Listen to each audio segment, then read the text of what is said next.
সম্মানিত সুধীমণ্ডলী, মাগরিবের পূর্বে এ পর্যায়ে আপনাদের সামনে অত্যন্ত গুরুত্বপূর্ণ আলোচনা নিয়ে আসবেন শেখ আব্দুল বারী বিন সুলাইমান। সম্মানিত শেখের আলোচ্য বিষয় জানাজা ও কবর। সম্মানিত শেখের আলোচ্য বিষয় জানাজা ও কবর। সম্মানিত শেখকে তার আলোচ্য বিষয়ের উপর আলোচনা পেশ করার জন্য বিনীতভাবে অনুরোধ করছি। ফালিয়াতাফাদ্দাল মাশকুরা। আসসালামু আলাইকুম ওয়া রাহমাতুল্লাহ। আলহামদুলিল্লাহি ওয়াহদাহু ওয়াসসালাতু ওয়াসসালামু আলা মান লা নাবিয়্যা বা'দাহু, আম্মা বা'দ। ফাআউযু বিল্লাহি মিনাশ শাইতানির রাজীম। কুল্লু নাফসিন যায়িকাতুল মাউত সুম্মা ইলাইনা তুরজাউন। আন ইবনে মাসউদ রাদিয়াল্লাহু আনহু আন নবী সাল্লাল্লাহু আলাইহি ওয়াসাল্লাম قال আরবাউন লিল মুসলিমি আলাল মুসলিম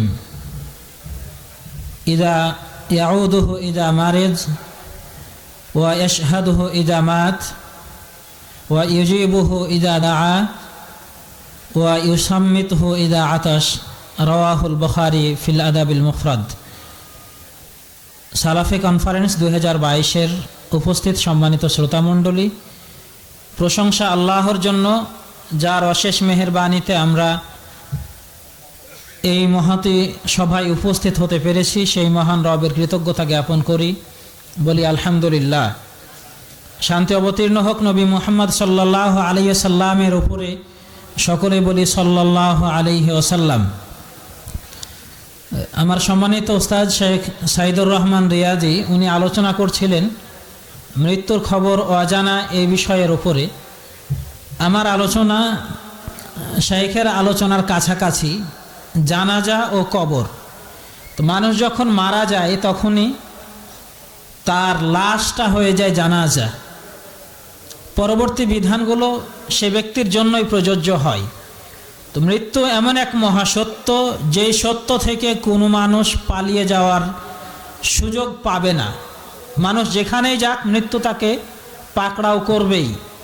মহান রব্বুল আলামিন বলেছেন, আইনামা তাকুনু ইউদরিকুমুল মাউতু ওয়ালাউ কুনতুম ফি বুরুজিম মুশাইয়াদা। তোমরা যেখানেই থাকো মৃত্যু তোমাদের অবশ্যই অবশ্যই পাবে, পাকড়াও করবে, যদিও তোমরা সুরক্ষিত দুর্ভেদ্য দুর্গের মধ্যে অবস্থান করো। মৃত্যু থেকে মানুষের পালানোর কোনো সুযোগ নেই। এ কারণে রাসূলুল্লাহ সাল্লাল্লাহু আলাইহি ওয়াসাল্লাম বলেছেন, আকসিরু যিকরা হাজিমিল লাজ্জাতিল মাউত।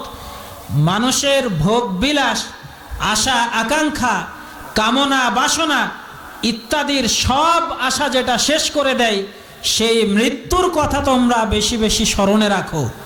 কারণ মৃত্যুর মধ্য দিয়ে মানুষের জীবনের যত আশা, মানুষের আকাঙ্ক্ষা, মানুষের পাওনা সব কিছু শেষ হয়ে যায় এই মৃত্যু আসার মাধ্যমে।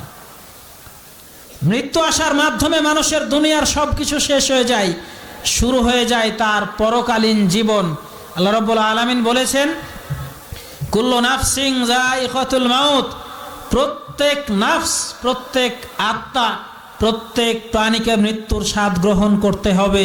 সুম্মা ইলাইনা তুরজাউন। অতঃপর আমার কাছেই তাদেরকে ফিরে আসতে হবে। মানুষ মারা যাবে, মহান রব্বুল আলামিনের কাছে ফিরে যেতে হবে। মানুষের মৃত্যু অত্যন্ত ভয়াবহ জিনিস। এ কারণে রাসূলুল্লাহ সাল্লাল্লাহু আলাইহি ওয়াসাল্লাম বলেছেন, যখন তোমাদের মধ্যে কোনো ব্যক্তি জানাজা দেখবে, ইন্নাল মাউতা ফাসাউন, নিশ্চয় মৃত্যু হলো এক ভয়াবহ ভয়ঙ্কর জিনিস। ফাইদা রাআইতুমুল জানাজা ফাকুমু। যখন তোমরা জানাজাকে যেতে দেখবে, কারো লাশ যেতে দেখবে, তখন তোমরা বসে থাকলে দাঁড়িয়ে যাও। কারণ মানুষের লাশ যখন যাচ্ছে তার মানে পরিস্থিতি অত্যন্ত ভয়াবহ। এই ভয়াবহ পরিস্থিতিতে লাশকে সম্মান জানানোর জন্য নয়, বরং আতঙ্কের কারণে একটা মানুষ, জলজান্ত মানুষ যে আমার সামনে কয়েকদিন আগে বেঁচে ছিল, সে মানুষটি আমার সামনে দিয়ে চলে যাচ্ছে। এ কারণে রাসূলুল্লাহ সাল্লাল্লাহু আলাইহি ওয়াসাল্লাম বলেছেন, যখন তোমাদের মধ্য থেকে কোনো লাশ তোমাদের সামনে দিয়ে যাবে তখন দাঁড়িয়ে যেও। যদিও এখানে আলোচনার বিষয় আছে, অন্য হাদিসে রাসূল সাল্লাল্লাহু আলাইহি ওয়াসাল্লাম দাঁড়িয়েছিলেন, সেটা ছিল একজন ইহুদির লাশ। এই বিবরণ রয়েছে। যার কারণে মুসলিম ব্যক্তির লাশ দেখে দাঁড়িয়ে যেতে হবে কি না এ ব্যাপারে ওলামায়ে কেরামের মাঝে মতের ভিন্নতা রয়েছে। কেউ বলেছেন অমুসলিমদের লাশ হলে দাঁড়াতে হবে, কেননা অমুসলিমের লাশ আমার মাথার ওপরে থাকবে আর মুসলিম ব্যক্তি তার নিচে বসে থাকবে, এটা শোভনীয় নয়। এজন্য রাসূল সাল্লাল্লাহু আলাইহি সাল্লাম দাঁড়িয়েছিলেন। সর্বোপরি রাসূল সাল্লাল্লাহু আলাইহি সাল্লামের প্রথম বাক্যটি অত্যন্ত গুরুত্বপূর্ণ, ইন্নাল মাউতা ফাজাউন, মৃত্যু হলো অত্যন্ত ভয়ঙ্কর ভয়াবহ জিনিস। অতএব এর থেকে আমাদেরকে অবশ্যই সচেতন হতে হবে, মৃত্যুর বিষয়ে প্রস্তুতি গ্রহণ করতে হবে।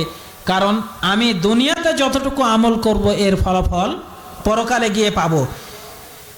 মৃত্যু ব্যক্তি যখন মারা যায় তখন তার সম্পর্কে বেশ কিছু করণীয় থাকে। রাসূলুল্লাহ সাল্লাল্লাহু আলাইহি ওয়াসাল্লাম বলেছেন, যখন তোমাদের মধ্যে কোনো ব্যক্তি মারা যায় তখন তোমরা তাকে দ্রুত তার দাফনের ব্যবস্থা করে দাও। কেননা সে যদি সৎ মানুষ হয়, ভালো মানুষ হয়, তাহলে সে বলতে থাকে আমাকে দ্রুত আমার স্থানে পৌঁছিয়ে দাও। আর যদি সে মন্দ মানুষ হয়, খারাপ মানুষ হয়, তখন সে বলতে থাকে আমাকে কোথায় নিয়ে যাচ্ছ, কোথায় নিয়ে যাচ্ছ। তো রাসূল সাল্লাল্লাহু আলাইহি সাল্লাম বলেছেন, তোমরা এই মৃত ব্যক্তি, খারাপ পাপী ব্যক্তির বোঝাটা তোমাদের কাঁধ থেকে দ্রুত নামিয়ে দাও। অতএব মৃত ব্যক্তি যখন মারা যাবে তখন তার ক্ষেত্রে আমাদের প্রথম করণীয় হলো তার লাশ যত দ্রুত সম্ভব তাকে দাফন করে ফেলা। কিন্তু আমাদের সমাজে লাশ দ্রুত দাফন করার বিষয়ে অনেক গড়িমসি করা হয়। কার ছেলে বিদেশে থাকে, বাইরে থাকে, ঢাকায় আছে, চিটাগাঙ্গে আছে, তার ছেলে আসবে তারপরে দাফন করা হবে, এটা নিয়ে লাশ মারা গেছে রাতে, তার লাশ দাফন হয় সন্ধ্যায়। তো এই ধরনের বিলম্ব করা শরীয়তের সম্পূর্ণরূপে খেলাফ।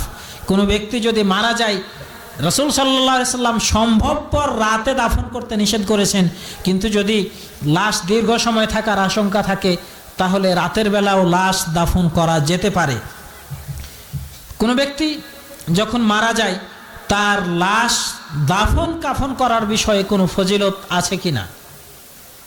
রাসূলুল্লাহ সাল্লাল্লাহু আলাইহি সাল্লাম বলেছেন, মান গাসসালা মাইতান ফাকাতামা আলাইহি, কোনো ব্যক্তি যদি কোনো মৃত ব্যক্তিকে, কোনো লাশকে গোসল দেয়, ফাকাতামা আলাইহি, এবং গোসল দিতে গিয়ে লাশের যে ত্রুটি বিচ্যুতি কিছু দেখেছে, কিছু ময়লা আবর্জনা দেখেছে, এই সব কিছু যদি গোপন করে রাখে, গফারাল্লাহু লাহু 40 মাররা, একবার গোসলের বিনিময়ে আল্লাহ রাব্বুল আলামিন তাকে 40 বার ক্ষমা করে দিবেন। তাহলে লাশকে গোসল করানো শুধু ফজিলত নেই এমনটা নয়, কোনো লাশকে গোসল করালে তার জন্য শর্ত হলো তার দোষ ত্রুটিগুলো গোপন রাখতে হবে। কিছু সমস্যা হতে পারে, মলমূত্র বের হয়ে যেতে পারে, কিন্তু এগুলো নিয়ে আলোচনা নয়। আলোচনা না করে যদি কোনো ব্যক্তি থাকে তাহলে তাকে 40 বারের জন্য ক্ষমা করে দেওয়া হবে। ওয়ামান কাফানা মাইতান, যদি কোনো ব্যক্তি কোনো মৃত ব্যক্তির কাফনের ব্যবস্থা করে দেয়, কাফনের কাপড়ের ব্যবস্থা করে দেয়, কাসাহুল্লাহু মিন সুন্দুসিন ওয়া ইস্তাবরাক ফিল জান্নাহ, আল্লাহ রাব্বুল আলামিন তাকে জান্নাতের মোটা এবং পাতলা উভয় প্রকার রেশমি বস্ত্র তাকে পরিধান করাবেন। সুবহানাল্লাহ। তো মৃত ব্যক্তির কাফনের ব্যবস্থা করে দেওয়া অত্যন্ত ফজিলতের কাজ। আমরা মৃত ব্যক্তিকে অনেক সময় দেখতে পাই, হজ করে এসেছেন, তার হজের এহরামের কাপড়টা রেখে দেন জানাজায় দেওয়ার জন্য, তার কাফন হিসেবে ব্যবহার করার জন্য। অনেক মানুষ নিজের কাফন কিনে রেখে যায়। তো নিজে কাফন কিনে রেখে যাওয়া এটা এক ধরনের কৃপণতা। আপনি আরেকজনকে সুযোগ দেন আল্লাহ রাব্বুল আলামিন যেন তাকে জান্নাতের রেশমি কাপড় পরিধান করান। তা আপনি নিজে কাফন কেনার ব্যবস্থা করেন না, আপনার পরিবার আছে, আত্মীয় স্বজন আছে, গ্রামবাসী আছে, তারাই আপনার কাফনের ব্যবস্থা করে দিবেন। ওমান হাফারা লিমাইয়াতিন কবরান ফাআজান্নাহু ফীহি, আর কোনো ব্যক্তি যদি কোনো মৃত ব্যক্তির কোনো লাশের কবর খনন করে, ফাআজান্নাহু ফীহি, এবং সেই কবরে তাকে দাফনও করে, কবরে তাকে প্রবেশ করায়, আজরাল্লাহু লাহু মিনাল আজরি, আল্লাহ রাব্বুল আলামিন তার নেকি চালু করে দিবেন, কাআজরি মাসকানিন আসকানাহু ইলা ইয়াউমিল কিয়ামা, কোনো ব্যক্তিকে যদি দুনিয়াতে কিয়ামত পর্যন্ত সে একটা ঘর বানিয়ে দেয় আর সেই ঘরের মধ্যে লোকটি অবস্থান করে, তার যত নেকি হবে একজন মানুষের কবর খনন করে যদি তাকে কবরে দাফন করে দেয় তাহলে সেই পরিমাণ নেকি পাবে। ব্যাপারটা মনে হয় ক্লিয়ার হয়নি। আপনি একজন মানুষকে বাড়ি বানিয়ে দিলেন, তো বাড়ি বানিয়ে দেওয়ার কারণে সে বাড়িটা যদি কিয়ামত পর্যন্ত টেকসই হয়, তো আপনি যত নেকি পাবেন, একজন মৃত ব্যক্তির কবর খনন করে দিয়েছেন এবং তাকে নিজ হাতে আপনি কবরে নামিয়েও দিয়েছেন, এ কাজ যদি করতে পারেন তাহলে সেইভাবে একটি ঘর বানিয়ে দেওয়ার সমান নেকি পাওয়া যাবে। হাদিসটি ইমাম হাকিম রহিমাহুল্লাহ বর্ণনা করেছেন, ইমাম আলবানী রহিমাহুল্লাহ সহি তারগিবে হাদিসটিকে সহি বলেছেন। তো কবরের মৃত ব্যক্তিকে দাফন করার বিষয়ে ফজিলত অনেক বেশি আমরা দেখতে পেলাম। কোনো ব্যক্তিকে জানাজা দেয় এবং তার কবরে তাকে মাটি দেয়, তাহলে তার ফজিলত কি? রাসূলুল্লাহ সাল্লাল্লাহু আলাইহি ওয়াসাল্লাম বলেছেন, মান শাহিদাল জানাজা হাত্তা ইউসাল্লিয়া, কোনো ব্যক্তি যদি সালাত আদায় করা পর্যন্ত জানাজায় উপস্থিত থাকে, জানাজায় উপস্থিত থেকে সালাত আদায় করে, ফালাহু কিরাতুন, তাহলে তার এক কিরাত নেকি হবে। ওয়ামান শাহিদা হাত্তা তুদফান, আর কেউ যদি জানাজায় উপস্থিত হয় এবং তার দাফন পর্যন্ত থাকে, জানাজা পড়ে এবং দাফন পর্যন্ত থাকে, ফালাহু কিরাতানি, তাহলে তার নেকি হবে 2 কিরাত সমপরিমাণ। বলা হলো ওয়ামাল কিরাতান, 2 কিরাত বলতে কি বোঝানো হয়েছে? রাসূল সাল্লাল্লাহু আলাইহি সাল্লাম বললেন, মিসলুল জাবালাইনিল আযীমাইন, দুটো বড় বড় বিশাল পর্বতের সমপরিমাণ হলো 2 কিরাত নেকি। অতএব 1 কিরাত সমান এক বিশাল পর্বতের যে নেকি থাকে সেই পরিমাণ নেকি পাওয়া যায়। তাই জানাজার ক্ষেত্রে আমাদেরকে অবশ্যই উপস্থিত হতে হবে এবং জানাজায় উপস্থিত থেকে দাফন করা পর্যন্ত আমাদের উপস্থিত থাকার চেষ্টা করতে হবে। রাসূল সাল্লাল্লাহু আলাইহি সাল্লাম বলেছেন, আরবাউন লিল মুসলিম আলাল মুসলিম, এক মুসলিমের ওপরে আরেক মুসলিমের 4টি হক রয়েছে। অন্য বর্ণনায় 6টি হকের কথা বলা হয়েছে। তার একটি হলো ইয়াউদুহু ইজা মারেজ, যখন কোনো মানুষ অসুস্থ হবে তখন তাকে দেখতে যেতে হবে। মানুষ অসুস্থ হলে তাকে দেখতে যেতে হবে। অসুস্থ মানুষকে দেখতে যাওয়ার বিশাল ফজিলত আছে। রাসূল সাল্লাল্লাহু আলাইহি সাল্লাম বলেছেন, কোনো ব্যক্তি যদি কোনো অসুস্থ ব্যক্তিকে দেখতে যায় তাহলে যতক্ষণ সে ফিরে না আসবে ততক্ষণ সে জান্নাতের বাগানে অবস্থান করবে। যদি সকালে যায় সন্ধ্যা পর্যন্ত ফেরেশতাগণ তার জন্য ক্ষমা প্রার্থনা করতে থাকবে। যদি সন্ধ্যায় যায় সকাল পর্যন্ত তার জন্য ফেরেশতারা ক্ষমা প্রার্থনা করতে থাকবে। তো অসুস্থ হলে মানুষকে দেখতে যেতে হয়। 2 নাম্বার কাজ হলো, মানুষ যখন মারা যাবে, এটা দ্বিতীয় হক, তখন তার জানাজায় উপস্থিত হবে। এর বাইরে আরো 4টি হক রয়েছে। তো একজন মুসলিম হিসেবে মুসলিমের জানাজায় শরীক হওয়া আরেকজন মুসলিমের হক, অধিকার, তার যাওয়া কর্তব্য। আমরা যখন জানাজায় যাই, জানাজায় যাওয়ার পরে বেশিরভাগ ক্ষেত্রে আমরা যখন জানাজার পরে একটা সময়ে সম্মিলিত মোনাজাত হতো। আপনাদের এলাকাতে হয়তো এখনো অনেক এলাকায় প্রচলিত আছে। তো জানাজার পরে সম্মিলিত মোনাজাত করার প্রমাণে কোনো হাদিস নেই, যার কারণে সম্মিলিত মোনাজাত করা এটা সুস্পষ্ট বিদআত।